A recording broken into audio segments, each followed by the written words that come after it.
Quem vê ela assim, parece que não dança.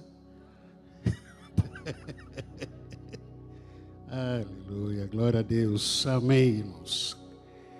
Seja bem-vindo, Deus abençoe a todos. E continuamos com a série sobre a saúde emocional. E ontem foi um dia muito corrido para nós. E tivemos o jejum de pastor lá na sede.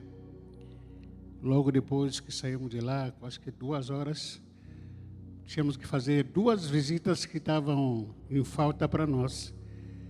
Uma delas aqui é a pastora Sueli, a esposa do nosso pastor Wilton, faz tempo. A gente é amigo, o pastor Wilton e a irmã Sueli me acolheu na casa deles. Na época que eu era solteiro ainda, vinha de Atibaia para a casa dele, me hospedava, né? Então deixou memória, um legado aí. E estava preocupado, praticamente estava preocupado com o estado que ela estava no dia do velório. Acho que desmaiou 2 vezes. Aí pastora Sueli, e falei que, puxa vida, eu acho que deve ter acamada. E fomos lá ontem, graças a Deus que ele está bem, conversando, até brincando. E logo em seguida nós fomos visitar também a nossa irmã, querida irmã, a Dionisa, também que faz falta, a nossa irmã Dionisa aí. Vocês quantos se lembram aí da irmã Dionisa? Tá, a nossa irmã aí, que não falta do culto, muito comprometida com Deus, também com a obra do Senhor, não falta. E fomos lá em Enseada, lá no fundo de Enseada aí, e encontramos a casa escondida lá e tal, mas graças a Deus que ela está se tratando, tá melhor, vai melhorar. Nos receberam na casa da filha dela. Continuamos orando. Aqueles que puderem também visitar ela, nossa irmã, faz parte da nossa família aqui. Ela está baleada, espiritualmente falando, mas é bom sempre a gente orar e visitar nossas irmãs aí. Irmãos, já segunda, deixa eu ver aqui. Na semana passada nós falamos sobre, quinta-feira passada, perdão, falamos sobre como superar o medo e o desânimo. Hoje nós estaremos falando sobre superando os transtornos emocionais ou as tempestades emocionais, né? Isso que a gente quer conversar com os irmãos nessa noite. E eu espero que você pegue essas palavras, coloque elas em prática. E para você, eu não sou médico aqui, mas ao médico dos médicos, pela sua palavra, eles podem se manifestar para te libertar, curar a sua vida, e você que tem que pegar e também cair na real, né? E a gente tem visto que tem muita gente que tem negligenciado essa área. Eu não sei se eu vivo a vida que os irmãos vivem, não sei, mas eu tenho percebido o quanto nós estamos sendo atingidos emocionalmente falando. E essa área emocional é uma área que está pegando muita gente, muitas pessoas mesmo. A cada pessoa que conversa com ela, aí lá na célula mesmo, na terça-feira comecei a conversar com uma das irmãs, que faz parte da nossa célula lá, e notei alguns sintomas, né, de precisando de uma saúde emocional, enfim. Mas cada um tem a sua escolha, tem a sua vida, e o que eu escolhi e acreditar em Deus e confiar nele e colocar a palavra do Senhor na prática. Então, estaremos falando aqui sobre como superar os transtornos emocionais ou as tempestades emocionais. Abra sua Bíblia em Joel, capítulo 1, versículo 11 a 12. Joel, capítulo 1, versículo 11 a 12.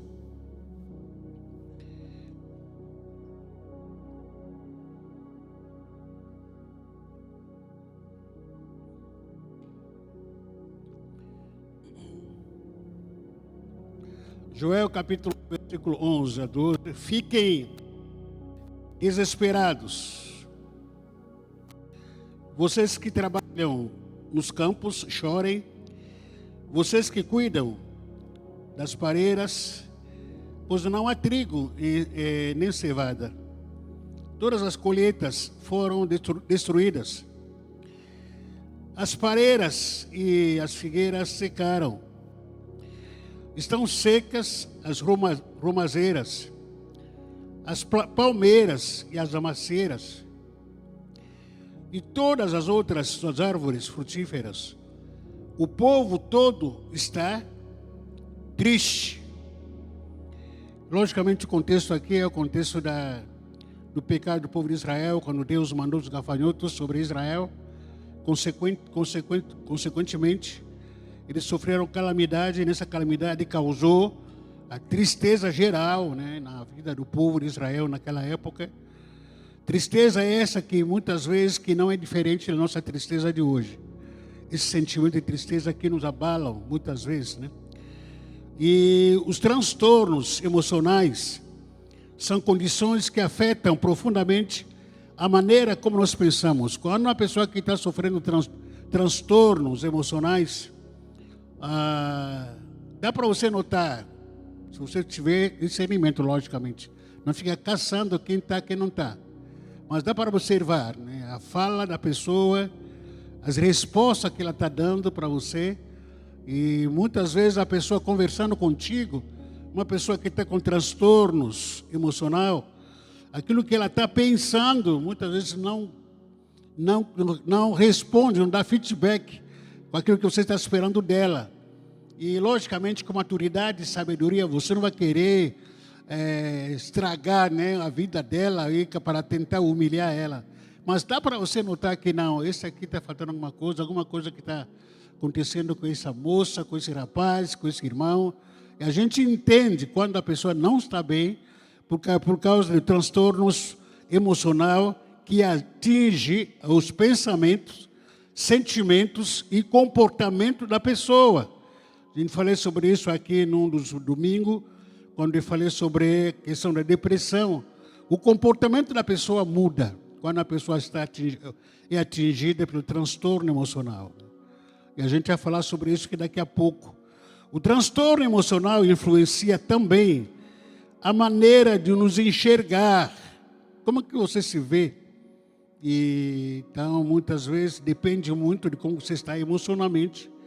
E como também enxerga o mundo ao nosso redor. Nossos relacionamentos e qualidade de vida que a gente tem. Então, tudo isso é afetado através do transtorno emocional ou não. E por causa da complexidade do assunto que nós estamos tratando hoje, talvez não seja viável, possível a gente tentar, pelo menos, concluir esse assunto. Tem muita coisa para se falar. Mas, se Deus permitir, a gente vai falar para outra quinta-feira. E nós deixaremos outra parte na outra quinta-feira. Mas vamos falar sobre alguns dos principais transtornos emocionais.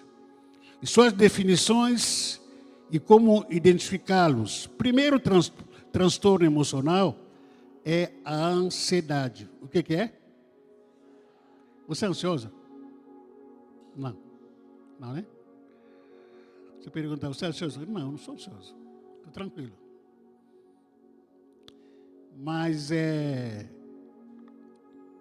creio eu aqui, 70%, 80% que estamos aqui, nós somos ansiosos. Porém, a gente não reconhece a ansiedade. Somos muito ansiosos, ao extremo.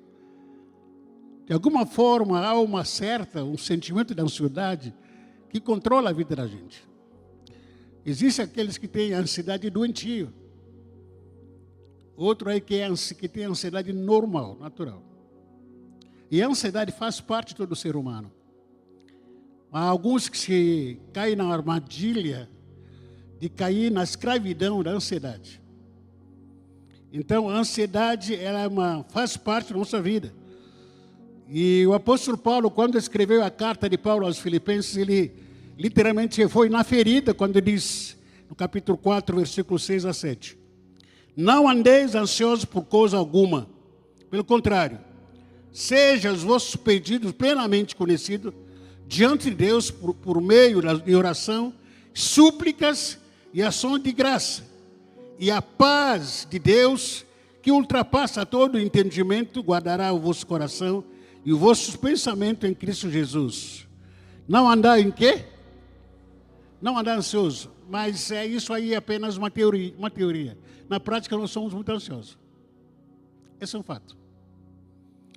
Por que nós não somos ansiosos? Alguns fatores aqui que não estão dentro desse capítulo. Porque nós não conhecemos a Deus, de fato. Você não confiaria numa pessoa que você não conhece. Você não confiaria numa pessoa desconhecida. A gente anda ansioso porque nós não conhecemos a Deus o suficiente. A gente fala que Deus toma conta da minha esposa, toma conta do meu marido, toma conta do meu filho. Mas a gente quer, se puder, a gente transforma o filho da gente, o marido da gente, a esposa da gente na marra. Muda aí, cara. Por quê? A nossa oração não é suficientemente confiada em Deus. Não confiamos em Deus. Quando o próprio apóstolo Paulo diz que não andei ansioso por coisa alguma. Mas isso não cola muito em nós. Não é para nós. Porque aquilo que nos preocupa entregar a mão de Deus através de oração, nós não confiamos em Deus. É mentira. Muitas vezes cantamos, falamos versículos lindos sobre confiar em Deus, mas na prática o nosso coração é acelerado demais. Não dá, não confia. Não dá. Quantas e quantas coisas a gente fala que confio em Deus sobre a minha cura. Eu confio em Deus sobre a minha família. Michel acaba de falar aqui sobre família. Confio em Deus sobre a minha vida financeira. Não cola. Sai daqui, vai chegar em casa, pede noite em clara, pensando no filho, pensando no marido, pensando na filha, pensando não sei o quê, no dinheiro. Não cola, porque isso não vai fazer você dormir. Não vai conseguir ter um sonho. Agora, quem é o seu Deus, afinal de contas? Que Deus é esse em quem nós temos confiado? Porque quando o apóstolo Paulo ele fala que em tudo, fala para Deus, entrega a Deus todas as vossas preocupações, entrega a preocupação financeira, a mudança que você espera do seu filho, do seu marido, da sua esposa, a mudança que você espera do país, do Brasil, a mudança que eu espero na minha vida financeira, eu preciso confiar em quê? Confiar em quê? Se eu confiar em Deus, então, fico relaxado. Agora, eu confio em Deus? Não. Por isso que o coração anda acelerado. Porque a falta de confiança em Deus rouba a nossa paz. A ansiedade tira a nossa alegria. A ansiedade tira a nossa paz, rouba a nossa paz. Você não tem mais paz. Até hoje, constrangido com a pesquisa que foi dito, que foi falado que entre o meio evangélico que tem que ter mais gente, mais índices de pessoas sofrendo de depressão do que lá no mundo. Essa pesquisa me revolta. Por outro lado, me faz entender que entre nós, o meio evangélico, apesar de sermos filhos de Deus, crente, mas cantamos, pregamos um Deus que não confiamos. Porque se nós não confiássemos nesse Deus, a pesquisa seria o inverso. Que entre filhos de Deus, tem menos gente sofrendo ansiedade. Mas por que esse inverso, afinal de contas? Criamos expectativas malucas, muitas vezes, em Deus. E aí Deus não faz, não cumpre os nossos desejos, a gente se sente frustrado. A expectativa que Deus tem que fazer, tem que falar, tem que fazer. Nós tivemos aqui caso de nossos 2 adolescentes que foram levados. Quantos de nós não oramos, falando que Deus tem que curar, Deus tem que curar, Deus tem que fazer alguma coisa. Lembro até hoje, quando foi no hospital visitar aquele irmão. Não, aquele primeiro. Pablo. Foi visitar ele. Quando ele vira na cama, meu Deus do céu. Falei aos pais, eu preciso orar. Eu me ajoelhei e chorei lá da cama. Olhei para os pais chorando também. Eu falei que Deus tem que curar esse menino. Não é possível. Eu saí de lá, falei que Deus tem que curar esse menino. Pô, um menino inocente que a gente via no menino aqui crescendo junto aqui. De repente, um menino que sonha. De uma hora para outra, está indo embora. Essa era a minha expectativa. Gustavinho também a mesma coisa. Olhei a expectativa, não, vamos clamar, Deus vai fazer. Mas quando Deus não faz, a sua vontade está acima da minha vontade. A vontade de Deus está acima da nossa vontade. Por mais que nós criamos tamanha expectativa, mas e quando Ele não faz? Deixa de ser Deus? Que a maioria de nós, muitas vezes, temos aquela sensação de frustração que nos leva para a ansiedade. Que entramos em campanha, jejum e vigília, levantamos um clamor, fizemos tanta coisa e Deus não fez a nossa vontade. Que sensação, meu Deus, estranho, hein? Parece que a gente foi roubado, assaltado. Mas não, Deus é perfeito. E nós precisamos conhecer esse Deus. Eu insisto em dizer que nós precisamos conhecer a Deus. Nós não conhecemos a Deus o suficiente. Se dizemos que nós conhecemos esse Deus que nós acabamos de cantar, que a Bíblia acabamos de ler aqui, não é o suficiente. Não é. Precisamos nos mergulharmos em conhecer, prosseguir em conhecer esse Deus. Senão vamos começar nos perdendo nossa superficialidade do Evangelho que não sai do lugar. A gente vai continuar se perdendo, dizendo que Deus vai fazer, Deus vai falar, Deus vai revelar, que não faz aquilo que você quer. Mas se você confiar em Deus, de fato, você vai estar em paz. Porque quando você entrega na mão de Deus, você confia, e a paz de Deus, que excede todo entendimento, além da imaginação, vai guardar seu coração. Vai guardar meu coração. Amém? A ansiedade é uma resposta natural do corpo ao estresse, caracterizada por preocupação e medos excessivos em relação ao futuro. Pessoas com transtorno de ansiedade, síndromes de pânico, podem apresentar sintomas físicos, emocionais, como, por exemplo, insônia, agitação, falta de concentração, cansaço ao extremo e ataque de pânico. E a ansiedade também, quando é não controlada, pode levar à depressão. Juntamente com a depressão é uma mudança de humor repentina ou algumas situações ou circunstâncias que podem causar o humor de alguém ou afetar o humor de alguém por causa de alguma tristeza persistente. Já falei sobre isso, não sei se foi na escola dominical, a gente está repetindo esse assunto aqui. Então, a depressão é uma mudança de humor repentina. Nós estamos aqui, você acordou, legal, bonitinho, alegre, feliz.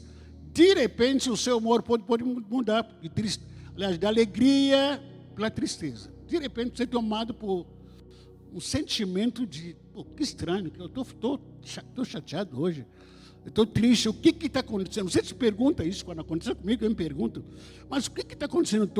Estava tão legal, acordei de manhã, li a Bíblia, a minha esposa está bem, meus filhos estão bem, dinheiro, não estou precisando no momento, a comida tem em casa, mas por que estou triste? Comecei a me perguntar, porque não tem motivo. Orar já orei, Por que estou triste? Aí começa a repreender. Começa a cantar louvores ao Senhor. Começa a falar no Espírito. Começa a orar no Espírito o tempo todo. Isso traz para mim o quê? Fortalecimento. Vou me fortalecendo o tempo todo. E não deixa a minha mente vazia, pensando em absurdos, coisas banais, ouvindo mentira, ouvindo calúnias, ouvindo asneiras, besteiras. Não dou vazão para isso. E me revisto com toda a armadura espiritual, que é capacete da salvação na minha cabeça, a couraça da justiça, o espada do Espírito, o escudo da fé, o cinto da verdade, calçando nos meus pés a preparação do Evangelho da paz. Eu começo a marchar em nome de Jesus. Não posso dar brecha. Quem dá brecha, apanha. Bobeou, apanhou. Como que acontece? Às vezes a gente está conversando aqui entre nós, como igreja aqui. Daqui a pouco a gente vai terminar o culto, de repente um cumprimenta você, outro cumprimenta você, outro te responde, você responde para uma pessoa. Daqui a pouco você, como a sua mente está transtornada, muitas vezes, algum irmão dá uma resposta para você, fala que, puxa vida, aquele irmão me deu indireta. Ele respondeu normal, cara. Não, ele me deu indireta. E aí, nessa sua indireta, daqui a pouco vira esquerda. Entendeu? Porque a irmã me deu indireta, me respondeu indireta. A maneira que olhou para mim, a maneira que ele saiu, que ela virou as costas. Aí estou achando que o problema está com você, está com a mente transtornada. E tudo que está em volta de você é doente, está doente. De tudo. O ambiente está ruim, as pessoas estão ruins. Você chega em casa triste, dizendo que, puxa vida, não volto mais na igreja. Não vou mais naquele lugar. Ninguém me ama, ninguém gosta de mim. Me trataram de uma forma desrespeitosa. Ninguém te tratou. Você que está com transtorno. Confusão aqui na mente. Ninguém te maltratou. É a sua cabeça, é transtorno, que está atrapalhando a sua mente. A depressão também quando toma conta de alguma pessoa, ela traz sinais como desânimo. Acabei de falar sobre isso aqui. Desânimo acontece, de vez em quando pode acontecer por algum momento. Estou desanimado. Eu mesmo estava vindo para a igreja aqui. Algum momento, acho que nesse pedaço de trânsito que a gente estava vindo aqui, e vi uma situação, quase me fiquei desanimado. Saí da minha casa, eu, meu filho e minha esposa. Na hora que a gente pegou a Caiçara, um quarteirão depois, estava de normal, trânsito lento. De repente, uma moça, eu acho que de 10 anos, sei lá, eu falei, tem idade, me corrigi. De repente, estava de bicicleta, pulou com bicicleta na frente do carro. Eu tinha que brecar com tudo. A gente parou.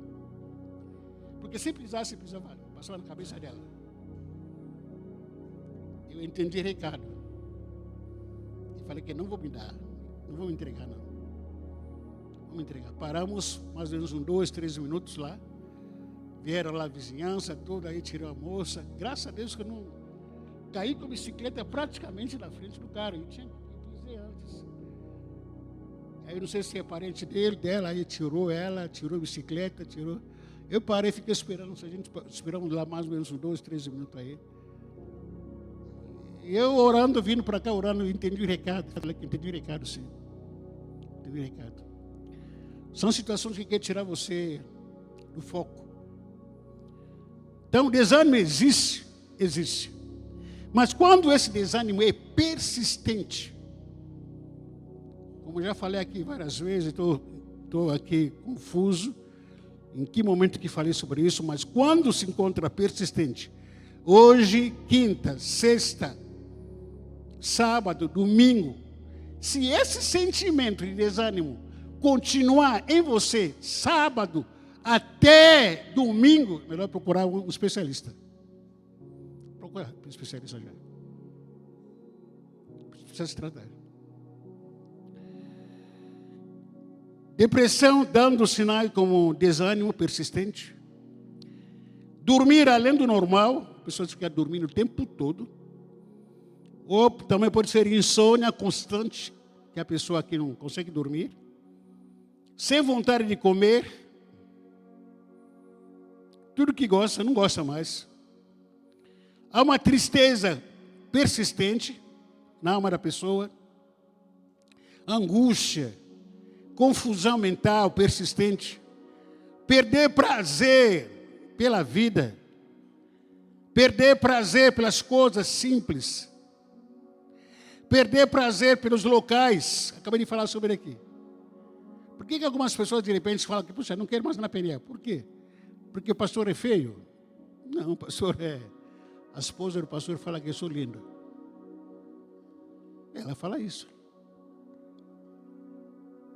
Por que a pessoa... não quer mais vir? É porque o local não tem ar-condicionado? Não tem água gelada? Não. Ela está com síndrome de depressão, porém ela não consegue identificar isso. Ela não sabe o que é isso. Para ela o local não funciona mais, não é mais bonito. Não traz mais prazer o local. Né? De vez em quando até isso acontece para algumas pessoas que são muito espiritualistas, né? E aí quando chega nessa conclusão, diz que meu ciclo aqui acabou. A pessoa está doente, está com depressão, síndrome de depressão, falando que meu ciclo aqui acabou. Não sei aonde, que horóscopo que diz para ele desse ciclo aqui. A gente já vive de glória em glória, movido pelo poder do Espírito Santo, não é pelos ciclos, não. A pessoa não tem mais alegria pelo local, não tem mais prazer pelo local. Perde prazer, alegria simples, para as coisas simples que ela vivia. Perde o prazer pelas pessoas. E muitas vezes até ela se acha de feia. A indústria de beleza por aí está cheia por causa disso. Ela está se sentindo feia, gorda. Ela acha que não é mais bonito para o marido dela, caso a mulher. Vive com pensamento negativo, são alguns sintomas no físico, a gente está falando aqui.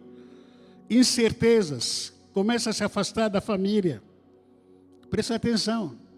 Quando você percebe, ou você que está com sintoma de depressão, começa a se afastar da sociedade, da família, ou até do relacionamento. Presta atenção. Se alguma pessoa, ou amigo, um familiar, começa a se afastar do convívio familiar, dos amigos, presta atenção. Dá atenção para essa pessoa. Dá o quê? Dá atenção.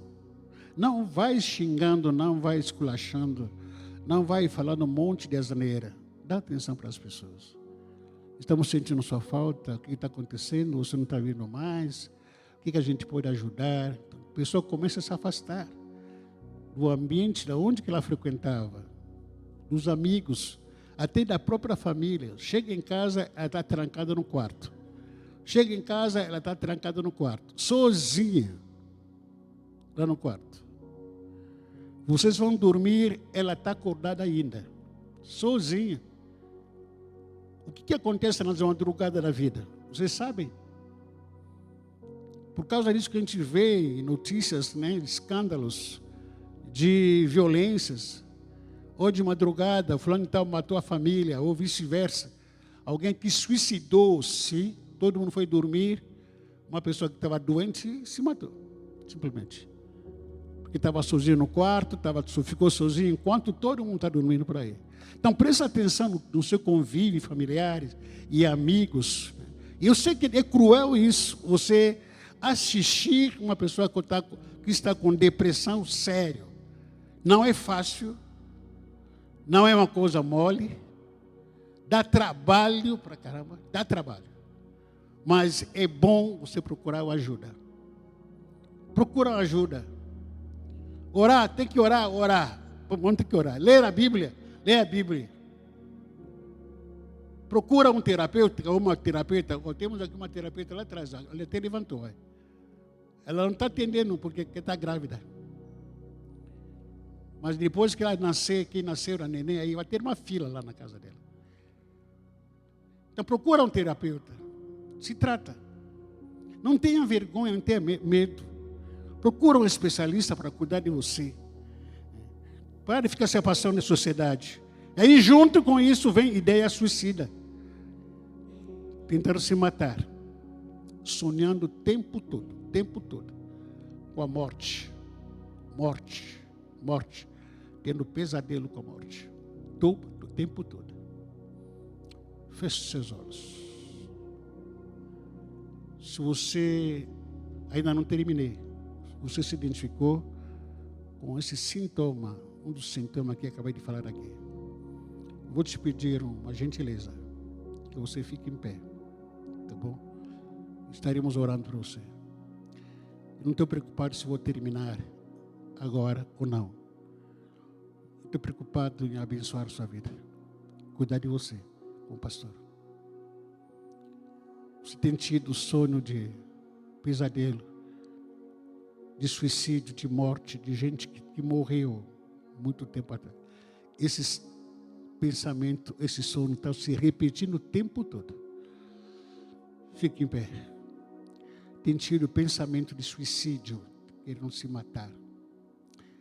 Também fique em pé. Nós queremos orar por você.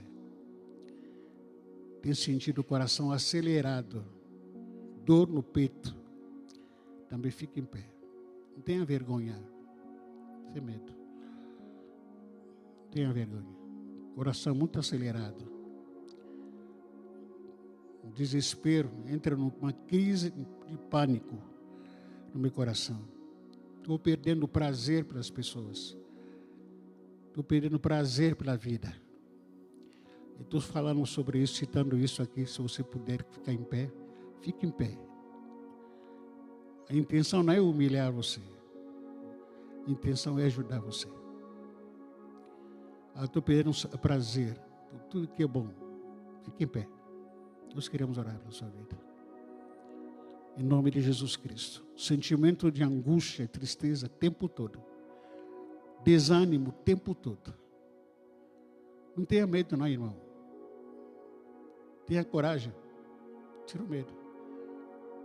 Fique em pé onde você está. Vou pedir intercessor para orar para você. E nós vamos levantar um clamor pela sua vida. Tempo todo. O desânimo persistente. Você está desanimado de ler a Bíblia, de vir para culto. Está desanimado de cuidar da sua própria vida, sua família. Está desanimado de tudo. Nós queremos orar para você. Deus está falando com você. Não é com quem não veio, é com você. Você vive com o coração acelerado a mil. Você tem tido muita insônia, com pesadelos, pensamento de suicídio. Está perdendo o prazer de viver. Deus ama você, querido. Deus te ama. A sua vida está na mão de Deus. Confie a sua vida na mão do Senhor. Confie a sua família na mão do Senhor. Confie as suas finanças na mão do Senhor. Não fica com vergonha. Tenha coragem. Entrega o teu caminho ao Senhor. Seu coração está muito ansioso demais. Isso roubou a sua paz. Você não está mais em paz. Você perdeu a paz. Vive mais com o coração acelerado. A sua paz já foi assaltada. Foi roubada. Você que perdeu a paz, fique em pé também. Perdeu a paz, perdeu a alegria. Fique em pé. Tem gente que está querendo ficar em pé, mas está com vergonha. Eu estou vendo isso aqui, daqui. Está com vergonha, está com medo. Até o medo em si é uma opressão demoníaca na sua vida. Em nome de Jesus Cristo, bate a porta na cara do diabo. Deus não nos deu espírito de medo, nem de vergonha, mas de poder e ousadia. Esse espírito que Deus nos deu. E oro nessa noite no nome de Jesus. Todo espírito de medo, todo espírito de morte, insônia, coração acelerado, Eu oro nesse momento no nome de Jesus Cristo. Todo espírito de ansiedade que tem roubado a paz, que tem roubado a nossa vida, a vida dos meus irmãos, que tem roubado a alegria, todo espírito de acusação, em nome de Jesus Cristo, eu te ordeno agora, solta essa vida agora. Todas as amarras do inimigo sejam quebradas no nome de Jesus, e que a glória do Senhor se faça presente na vida de cada um de nós nessa noite. Venha o teu reino na nossa vida, Senhor Deus. Venha o teu reino entre nós.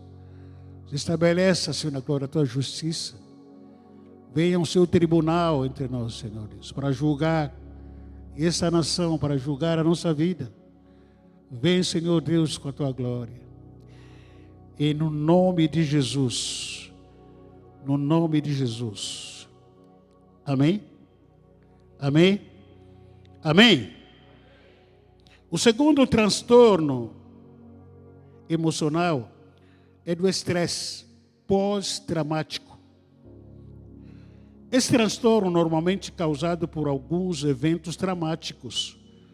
Por exemplo, alguém que sofreu um acidente ou participou de um acidente.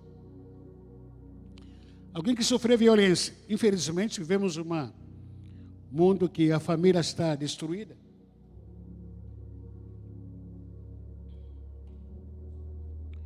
Você que participou ou assistiu violência na sua casa. Talvez a sua mãe sofreu violência. Infelizmente, hoje é uma moda, lamentavelmente. Notícia que sai mais no jornal é a mulher que foi assassinada porque separou e o dito cujo não aceitou separação. A vingança é morrer, matar. Essa é a moda de hoje, infelizmente. Você sofreu a violência. Alguns pais abusaram crianças na infância. Neném foi abusado. Às vezes, não para um pai, mas um padrasto. Abusou aquela criança.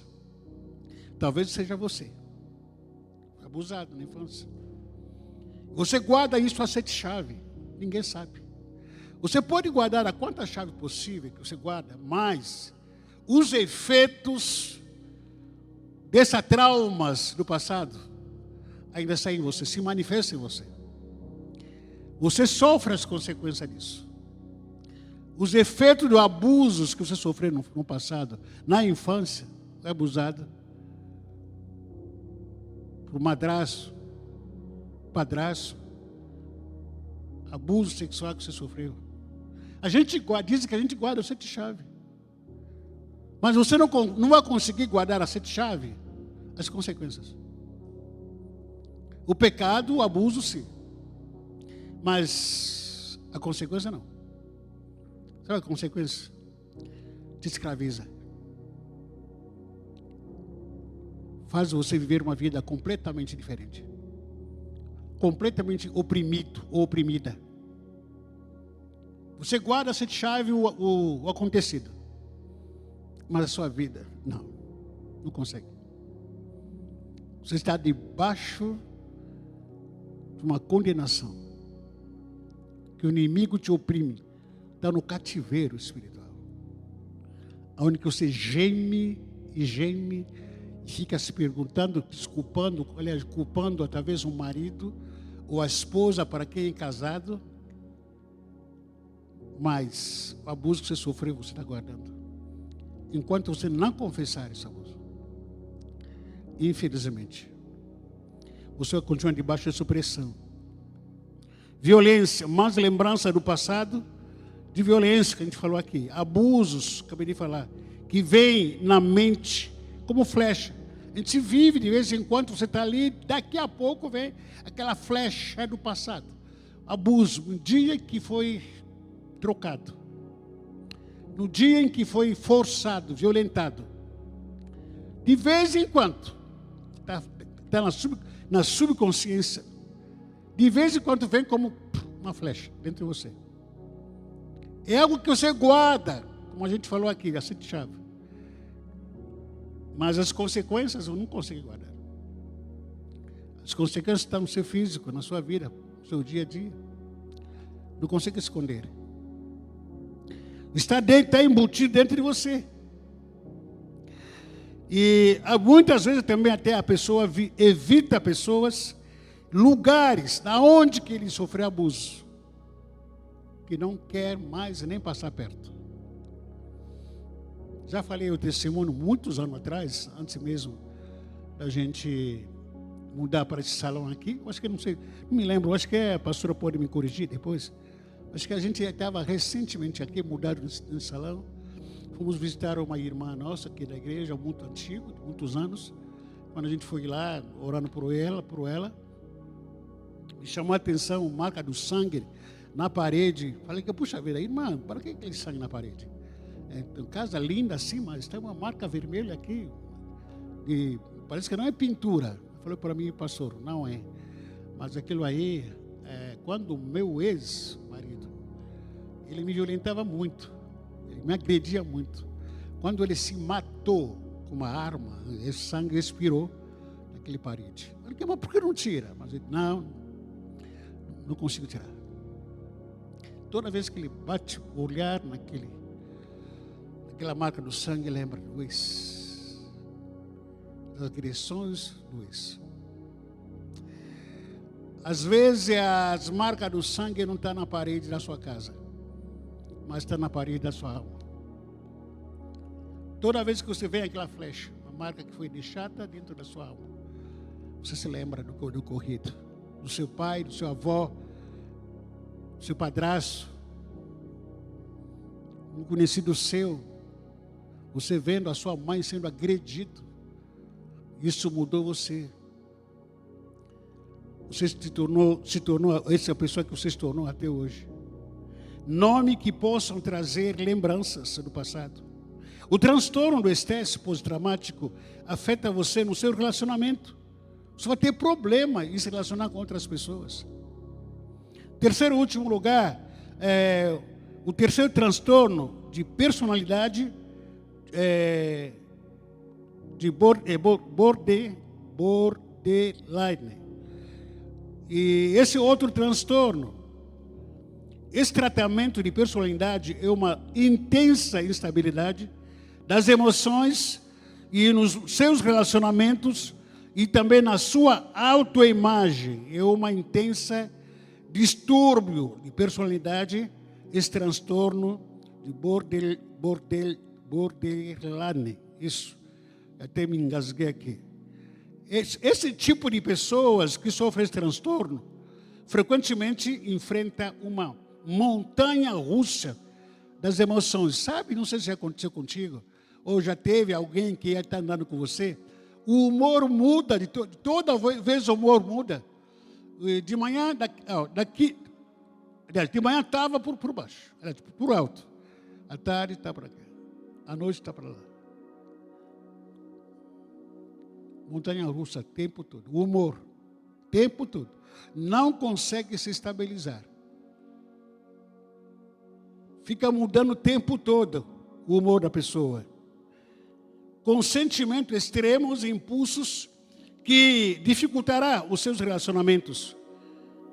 Uma pessoa como essa, uma pessoa casada com você ou com outra pessoa, com esse tipo de transtorno que vai mudando, tipo montanha russa.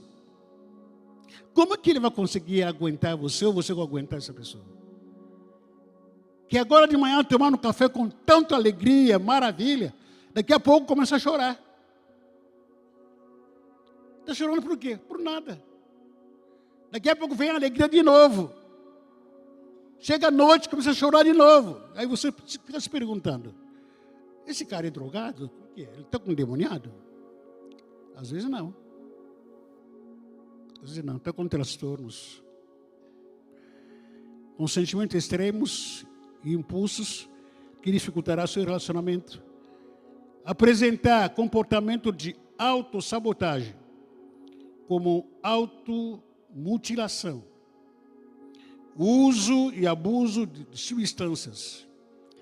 Esse transtorno que a gente acabou de falar aqui, leva muitas vezes, principalmente adolescente, de fazer automutilação, se cortarem. Corta o pulso, às vezes corta aqui no pescoço, se fere, é um transtorno emocional que está afetando a vida dela. Autossabotagem, vai colocar uma tatuagem aqui no pescoço, na cabeça, tá? Coloca aquele piercing no nariz de espantar a todos, coloca aquele brinco na orelha de escandalizar qualquer pessoa. Porque as pessoas, até um estudioso me chamou a atenção nisso, que estava pregando, né, eu acho que uma irmã em Cristo, dizendo isso. Todas as pessoas que fazem tatuagem no corpo porque têm problemas emocionais, têm algum transtorno emocional. Automutilação, uso de drogas, muito medo de ser abandonado para as pessoas. A pessoa que sofre esse transtorno tem medo de ser abandonada, ela se torna possessiva. Possessiva. Entende que é uma pessoa possessiva? Você casou com ela, você não pode nem cumprimentar outra irmã aqui na igreja, ou vice-versa. Você não pode nem cumprimentar, não pode nem olhar para outra pessoa.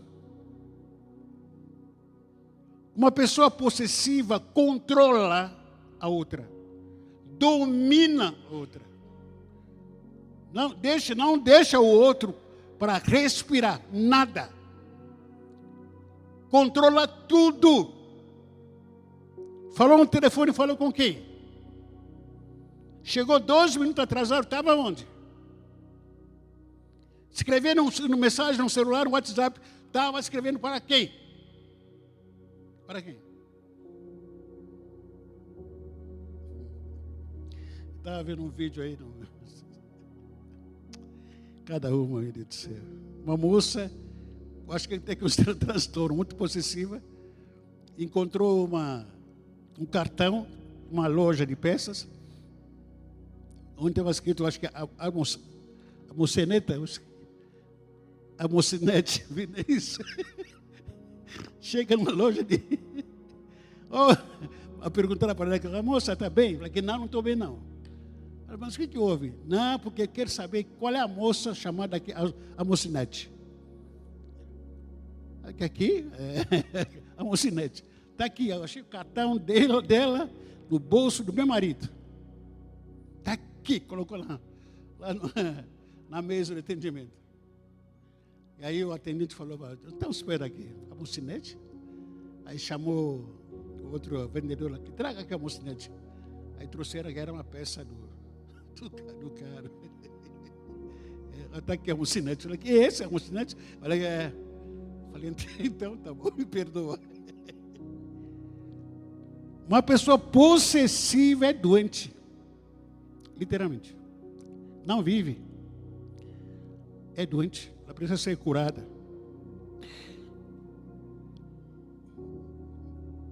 Você vai procurar a mocinete? Né?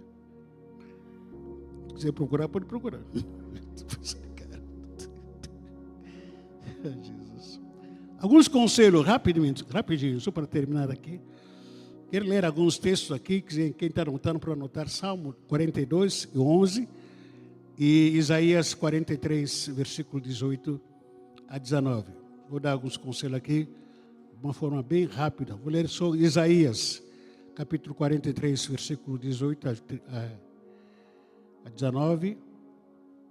Logo depois vou dar alguns conselhos para a gente terminar aqui e fazer a oração. Isaías 43.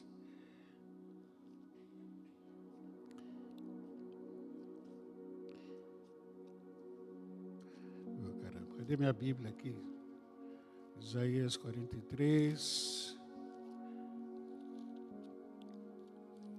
versículo 18. Não vos lembrei das coisas passadas, nem considereis as antigas. E eis que faço uma coisa nova. Logo o conhecerei.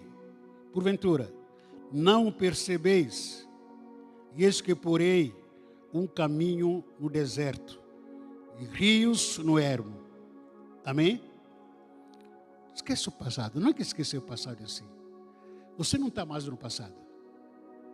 Não fica se lembrando do passado. O passado serviu como uma lição na sua vida. Se a sua mente querendo te levar para o passado, diga para ela, eu não estou mais no passado. Porque o meu passado está na cruz. Alguns conselhos aqui. Estou aqui encurtando por causa do nosso tempo. Ainda falta bastante coisa que tinha que falar, mas não vai dar tempo não. Mas alguns conselhos. Se for preciso procurar um terapeuta, procura. Se é para tomar remédio, toma. Não tenha medo nem vergonha. Segundo, reprograme a sua mente ou muda a sua maneira de pensar. Romanos capítulo 12, versículo 2. Viva com a mente transformada. Para com essa mentalidade aí. Tempo todo fica pensando no passado. Tempo todo alguém deu uma indireta para você. Não, alguém falou mal. Você está escutando notícias de morte tempo todo. Para de se assistir filmes de violência. A sua alma é sagrada. Não é um lixo a sua alma. Então, assiste as coisas boas. Ouça as coisas que vão te edificar. Não confie nos seus pensamentos e sentimentos pecaminosos. Corta tudo que está envenenando a sua mente, o seu coração. Corta as amizades que envenenam a sua mente. Com a mentira, com calúnias. Relacionamentos que estão tóxicos. Corta tudo por amor a você. Corta as amizades, o namoro, que está atrapalhando vizinhos, colegas, redes sociais, ciúmes, lugares, músicas do mundo, uso de entorpecentes, drogas, bebidas. Corta, renuncia tudo. Quinto lugar, ninguém te procura no passado, porque o seu passado está na cruz. Amém? Repita comigo, o meu passado está na cruz. Porque você fez isso, fez aquilo. Eu falei que não estou mais lá. Eu não estou mais lá. O meu passado está na cruz. Perdoe sempre. Sempre perdoa. Perdoar, tem que amar a pessoa. Precisa gostar, às vezes eu não gosto, mas amar tem que amar. Entre amar e gostar são duas coisas diferentes. Gostar, você tem que andar com aquela pessoa toda hora. Amar, outra história. Deve amar. Mesmo que você não goste. Sexto lugar, não se afaste dos bons amigos. Não ande sozinho. Ouça bons conselhos da sua família. Ouça bons conselhos dos seus amigos, do seu pastor. Sétimo lugar, ame a Deus antes de tudo. Também se ame. Você precisa se amar. Amém? E quem se ama assim? Quem se ama assim? O trabalho que a gente está fazendo esses dias aqui, essa semana. Quem se ama, se cuida. Eu cheguei à conclusão aqui, olhando, conversando com muita gente aqui da igreja, cheguei à conclusão que a maioria de nós não nos cuidamos. Ou melhor, não nos amamos, lógico, obviamente. Nós amamos os outros, mas a gente não se ama o suficiente. Nós amamos o morador de rua, que o líder está aqui, amamos o marido, amamos a esposa, amamos o filho, amamos a todos, até os irmãos da igreja, amamos, mas nós não nos amamos. Nos sabotamos. Porque quem se ama se cuida.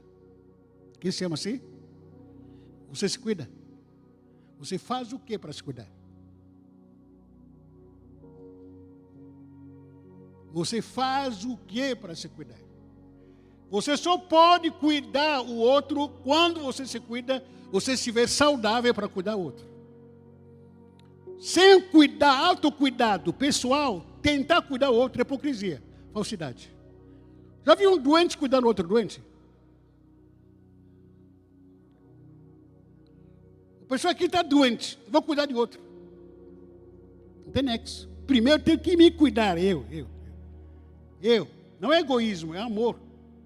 É mandamento. Em primeiro lugar, cuidar, amar a Deus e amar o próximo como? Como eu me amo. Vou amar o próximo com base no amor que eu tenho comigo. Então, se ame, se cuide, ama o próximo, todo dia lê a Bíblia, todo dia ore, todo dia jejue, ou melhor, uma vez por semana pelo menos, no mínimo, jejua, ouça bons louvor, para ficar ouvindo música de rebolation. Crentes escutaram música do mundo. Depois vem aqui, a pastora ora por mim, porque estou com maus pensamentos, não oro. Pare de ficar ouvindo música, não sei o que, do Juan, sei lá, Juan. Oruan, é isso mesmo.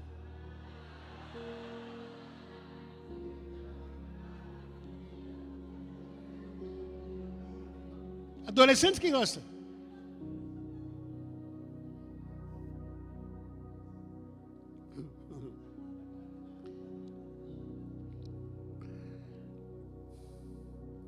Pare de ficar escutando qualquer besteira por aí. Em redes sociais. Não, jejua uma vez por semana. Ouça bons louvores. Frequenta as células, os cultos, as orações na semana. Se exercita. Faz alguma caminhada. Sai de casa um pouquinho. Tenha momento de lazer com a sua família, com seus amigos. Vá passear um pouco. Aí não tem dinheiro para... Não precisa ter dinheiro para passear. Na praia não cobra nada para passear. Só tem que ter vontade. Vai lá. Não, eu estou perdendo tempo. Não, está investindo em tempo. Que lazer é investimento na sua vida. Vai passear um pouco. Vai caminhar. Na Praça 14 Bis também é de graça para caminhar lá. Ao redor do seu quarteirão é gratuito. Alguém cobra na sua avenida para caminhar? Caminha um pouco. Vai tomar um sorvete aqui na esquina. Com seu marido, com sua esposa. Dinheiro não precisa de dinheiro, não. Paga no cartão, passa o Pix. Vai dar risada. Dá risada com sua família, com seus amigos. Tira sarro, dá risada. Vamos dar risada, até chorar, dá risada. Fica andando com esse cara, carancundo 24 horas, porque está espiritual. Tem muito crente que acha o seguinte: a espiritualidade é quando você está com cara feia. Dê risada, você não é espiritual. O tempo todo tem que estar assim.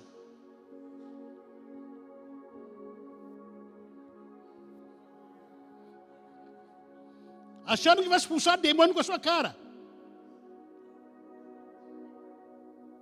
Dá risada, canta louvor ao Senhor, pula, dá glória a Deus. Porque a glória de Deus está na sua vida. A alegria do Senhor é a nossa força. Ocupa sempre a sua mente com coisas boas. Seja grato por tudo e para todos. Vamos ficar em pé. Ocupa a sua mente. Não deixa, fica com a mente vazia. Se Deus permitir, a gente vai continuar outras quintas-feiras, mas não dá para terminar tudo, é muita coisa. Ser rápido aqui, falei algumas coisas rápidas. Mas eu preciso orar para aqueles que necessitam de ajuda. Está precisando de ajuda. Você não está só. Preciso orar por você. Você que está em casa, você que está aqui, precisa de ajuda. Não se sente abandonado. Eu quero orar por você. Se você puder sair do seu lugar, que Deus falou contigo nesse